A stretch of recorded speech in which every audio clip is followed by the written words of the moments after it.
बच्चों, आज का हमारा टॉपिक है डबल डिस्प्लेसमेंट रिएक्शन। हम देखते हैं कि आयनिक कंपाउंड्स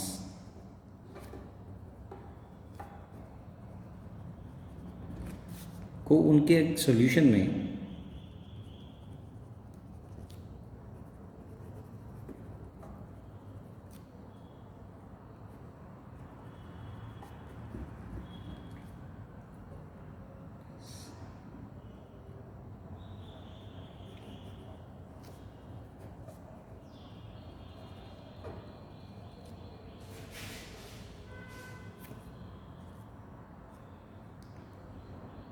जब हम आयनिक कंपाउंड्स को उनके सॉल्यूशंस में स्टडी करते हैं तो डबल डिस्प्लेसमेंट रिएक्शन देखने को मिल सकते हैं। देखें, मैकेनिज्म समझने की कोशिश करते हैं। एक जनरल इक्वेशन से ये एक आयनिक कंपाउंड का सॉल्यूशन है।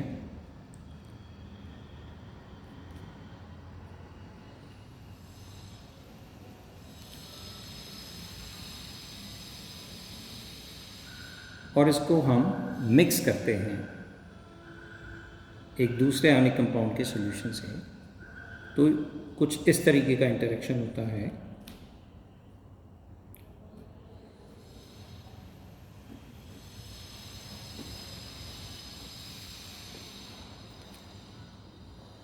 जहाँ पर आप देखेंगे कि ions are exchanged.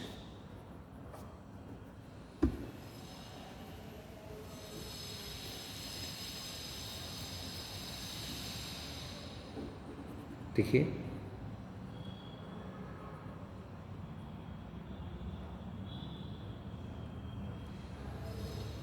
A was attached to P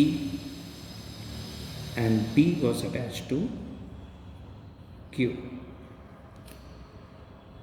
लेकिन resultant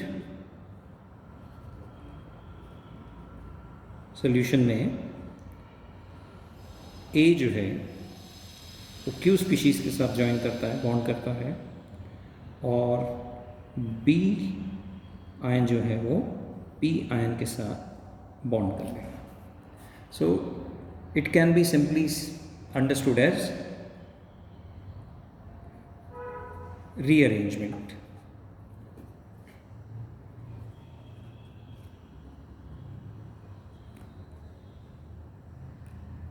of ions.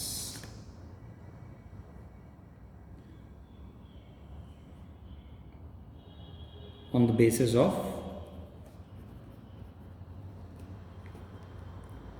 ion exchange.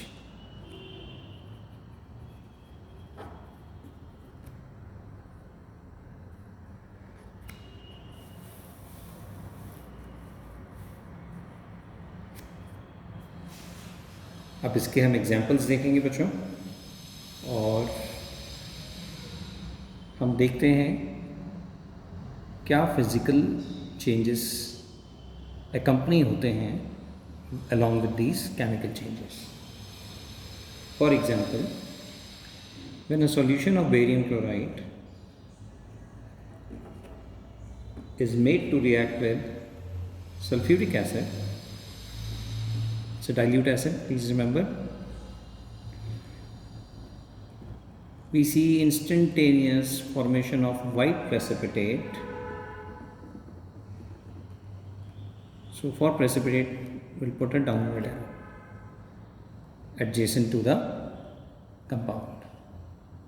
So white precipitate of barium sulfate. Similarly, as barium chloride solution reacts with sodium sulfate,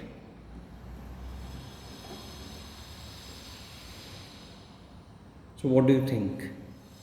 It undergoes ion exchange. Initially, barium is bonded with chloride ion. Barium ion is bonded with chloride ion.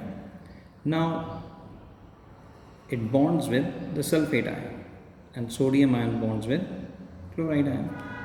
So, this shuffling has occurred, resulting in formation of barium sulfate and what? Sodium chloride. Again, white precipitate are formed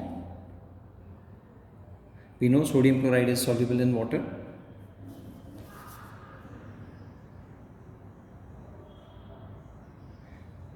What do you think if barium chloride is made to react with potassium sulfate?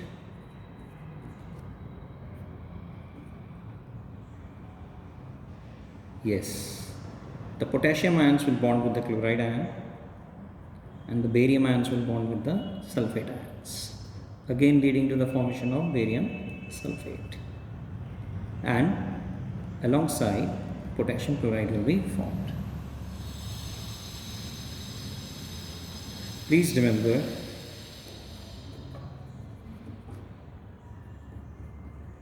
instantaneous PPT formation occurs when we are talking about what? Barium sulfate. Okay, we'll take some other examples now. Solution of silver nitrate, as it reacts with solution of sodium chloride, this ion exchange reaction occurs, leading to formation of AgCl, right? And what? NaNO3, sodium nitrate.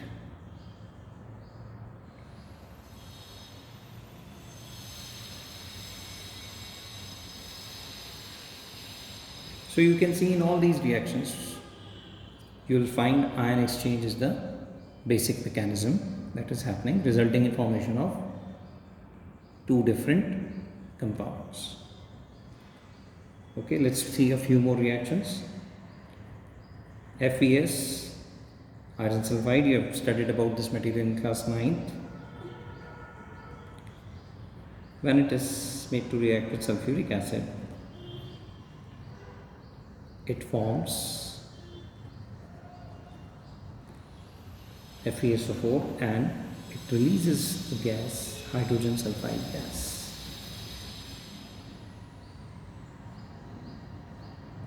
When copper sulfate solution, blue in color, is made to react with ammonium hydroxide,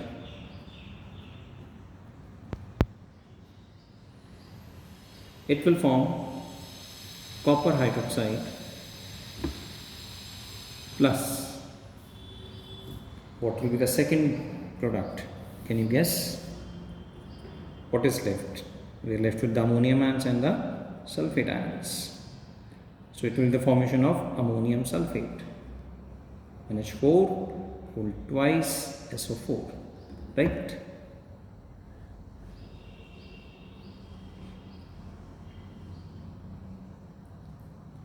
When aluminium chloride reacts with ammonium hydroxide,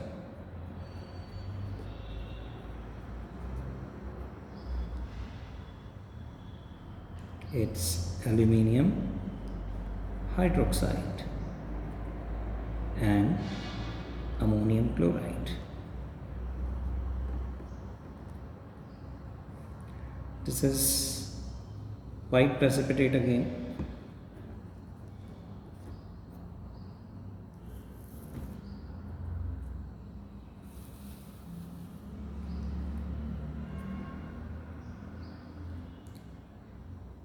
If copper sulfate reacts with hydrogen sulfide, what do you think will happen? It will be formation of copper sulfide. Again, these are black precipitate. Please remember the color of the precipitate. It is the black precipitate along with sulfuric acid H2SO4.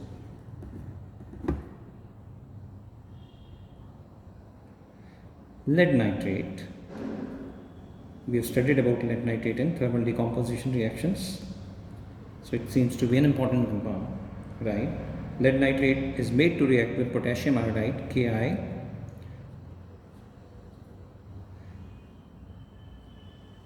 Lead iodide, instantaneous formation of yellow precipitate of lead iodide, bright yellow, and potassium nitrate.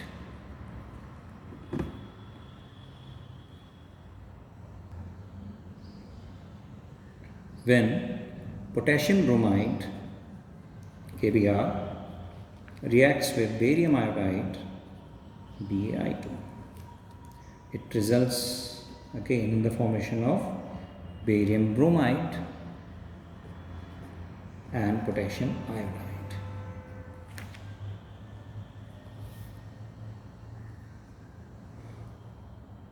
Sometimes these double displacement reactions, not all of them, but some of them are referred to as precipitation reactions.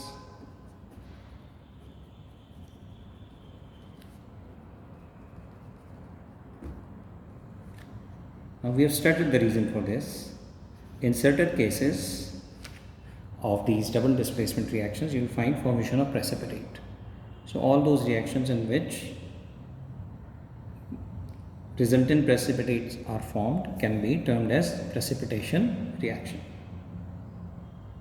And along with the precipitate, the color of the precipitate is also important as that is an indicative of a particular substance. So with this we finish and conclude the double displacement reactions. I hope you have been able to understand the related concept and the examples. You can practice these reactions by writing them a few times, and don't try to mug up or cram these reactions, rather try to understand the ion interaction. That will make things very easy. Okay, thank you.